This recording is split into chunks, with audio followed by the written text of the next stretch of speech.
और वो ऑक्सीजन की कमी हो रही है, टाइम पे बता रहे हैं कि वो ऑक्सीजन खत्म हो रहा है, ऐसे कैसे कर सकते हैं ये लोग।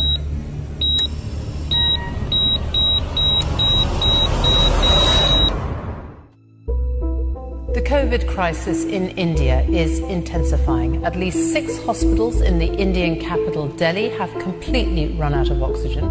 देश में कोरोना से बहुत बुरा हाल, रिकॉर्ड मामले सामने आ रहे हैं। अस्पतालों में बेड्स की कमी है, खून की कमी है और आज कुछ जगहों से वैक्सीन खत्म होने की भी खबरें मिल रही हैं। ये हालात हैं हमारे पड़ोसी मुल्क भारत के। बेबस लोग मुसलसल मौत की आगोश में जा रहे हैं।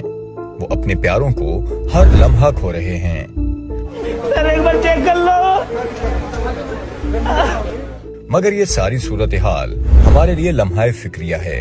अगर हमने भी भारत की तरह इस कातिल वबा को संजीदा ना लिया तो खुदा न खास्ता इस सूरत हाल से हम भी दो चार हो सकते हैं।